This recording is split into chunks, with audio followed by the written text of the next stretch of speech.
Hey, hello and welcome once again to my YouTube channel. It's been a while.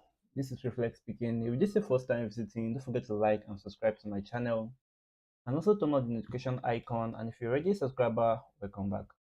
So in this video, I'll be showing you how I came about this very simple and hyper realistic manipulation at the same time, and also how to create the sun reflection I use at the top. So if you're just following me now, stay tuned and also make sure you watch all my previous video. You're going to learn it to your too from there on how I do my manipulations. So most people do ask me how I do get this my full water shadow, how I actually get to enhance my water shadow. You can see I'm using a light coming from the top from this area.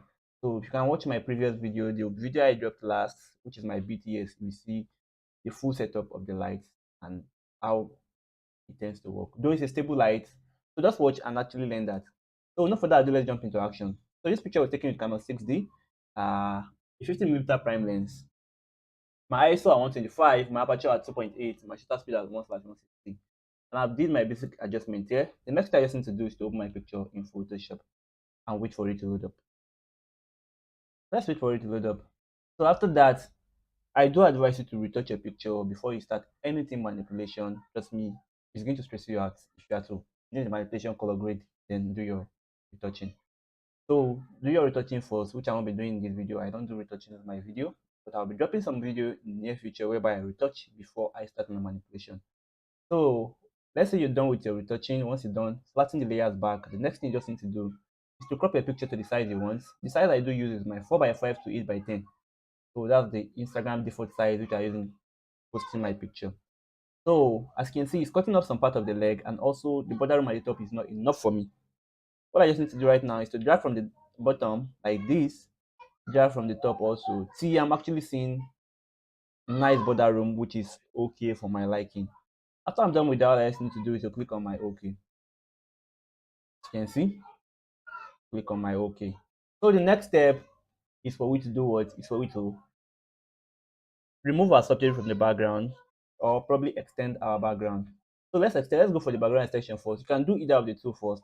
So let me go back to this, my layer over here. So I'll just, as you can see right now, I've already retouched my picture, So this is just the formality layer. This is the combination of everything we just achieved so far. So just turn this back off right now. So back to our background layer, duplicate my background layer again by clicking on Ctrl J. Once you're done with that, the next thing you need to do is to select a subject. You can use your quick selection tool, you can use your select subject, etc. etc. So, but I already have my selection. All I just need to do is to bring my selection back. You can see. So you can just bring the selection back. You can see my selection is all that perfect right now. So let me zoom out back. I just have to right click on it. I'll go to my feather and I'm going to pick my two. My feather radius is going to be at 2 because that's what I use mostly in all my pictures, almost all my pictures. I'll click on my OK. And I'm going to click on my marks. So right now, separated our subject from the backdrop, but you won't know what you just did right now. If you have to turn off your background layer, you will see we have our subject different from the backdrop. So the next thing we do right now is to go back to our background layer and duplicate it again. Let's name this our modify layer right now. Let's name it our modify layer. So what you just need to do right now is to hold your control key back and click on the marks we just created right now. Click on the marks. So it's going to bring back our selection for you. Once it does, so just go to select, under select, go to modify, then click on expand. So we'll be expanding by 8 pixel. Stay with me, guys. We are expanding by 8 pixel. Once you click on that, all you just need to do is to go to rectangle mark width. Then make sure your addition is selected. So select the area you want to fill up, like this area where the background did not get to. So let's just fill that area up. So select it like this, select the area and select the background with it. So I'm going to select the area like this. I also don't want this stand to be in the picture, so I want to fill this area also. I'm going to select this area too, select it like this. Here also, I'll do the same thing here. I'm going to do the same thing here also. The reason why I do this over the stretching is that it's still going to fill this area up with the initial shadow that's in the picture, which is very nice for my own liking. So let me add this area to the selection also again, like this. So let me say I'm done with selecting the area I want to fill up. All I just need to do right now is to right click on it. Then I'll go to fill, under fill, I'll make sure my content hour is turned on.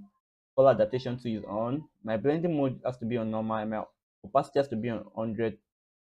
So uncheck this preserve transparency, then click on OK. Wait for it to load up. It might take quite a while, so it's going to fill the area up for you almost perfectly, if not perfect.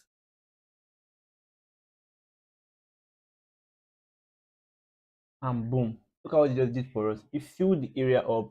And if you do not see where I'm doing this, you would think this is how wide the backdrop is. So you might not be able to tell the difference if the backdrop is this wide or we did an extension.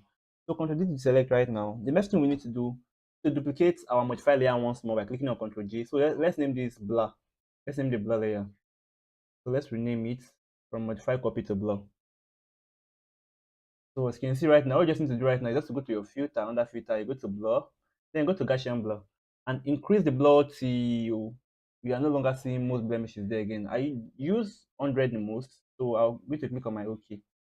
But you can see after we did the blur out, is the shadow is no longer there again, the footer shadow. And without the footer shadow, our manipulation is fake. It will look real the way we want it to. So let's just create a mask on it. Then pick our normal brush. Make sure the color is on black. Then scroll over the area you know the shadow is before. So it's going to return the shadow back to you. You can see right now we have our shadow back. But after we did the blur, we still have the background color is not actually sinking in together. So why not just do that right now? All you just need to do is to create an empty new layer. Then go to your gradient tool, click on your color picker, then sample the color you want to use. I think I love this color more. Click on OK. Then scroll from the top, scroll down, and wait for it to load. Try it again, scroll down, and as you can see, it's going to actually harmonize the color. Though I'm not doing this all that perfect, so you can just take your time in doing this. So that being said, right now, here comes the most important aspect, which is the manipulation aspect. What I just need to do right now is to go to where my files are located. Just go to my file manager. I'll go to my file manager. Then I'm going to pick out my files. I'm going to pick out my files. Firstly, I'll be bringing in the overlay, which I'll be making use of in this particular video, which is the desert. So I actually downloaded this from Pinterest. You can just go and get yours also. But I'll giving you these guys to download for free. So here is it over here. What I just need to do is to drag it down to my Photoshop. Once I do, just have to increase the size very well. So I save it, I'll increase it. I'm going to increase it. I think around this way is okay for me. What I just need to do is to click on my OK. Once I do right now, let's wait for it to load up. Once I do, what I just need to do is to change the blend mode from normal, bring it down to soft light, and boom. Look at what it just gave us right now. And the shadow is still there. So for this now, just go to your filter, under filter, go to blur. Let's blur the backdrop a little bit. Let's go to Gaussian blur. Let's blur it out a little bit. Think about it. 9.0 is okay. 9.0 is okay. Then I'll click on my OK. But I don't like the way it is at the down part. So let's just clean up the down part a little bit. Create a mask on the background layer, the file you just brought in. Create a mask on it.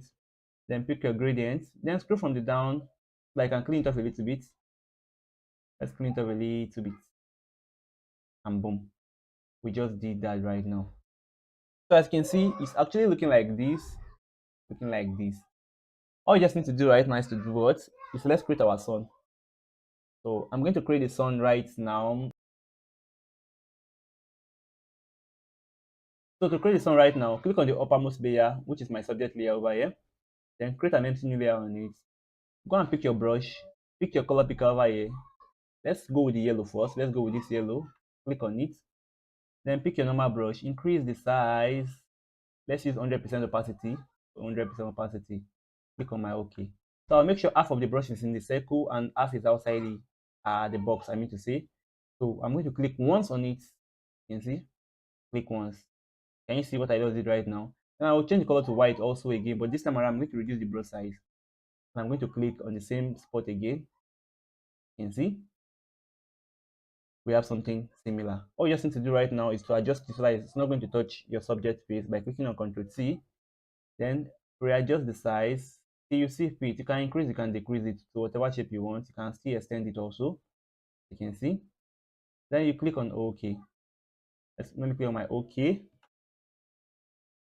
That being said, right now we have what we wanted to create. The next thing you just need to do right now is just to color grade our picture. There are so many colors you can use, but I used one particular color grading load for this picture, which is available for sale in my store. The overlay and the sun will be given to you guys for free to use on your pictures. With the large file available for sale on my store, you can just go there and purchase them today. I just go to my adjustment layer, click on my color lookup. Now my color lookup, I'm going to load 3D LUTs and I'm going to scroll down to my near brown, and boom, my picture is ready to go. And look at what we created before and look at the one we just created right now. Is this similar in nature or not? Very, very similar in nature. So I think that's all for today's tutorial, guys. If you learned something, don't forget to share with your friends and also drop a like and comment also. It's going to help the video move forward. So see you guys on my next tutorial. Reflex out. So in case you're interested in getting any of my picture editing file, from my overlays down to my color lookup, which is my LUT file, so you just have to scroll down to your video.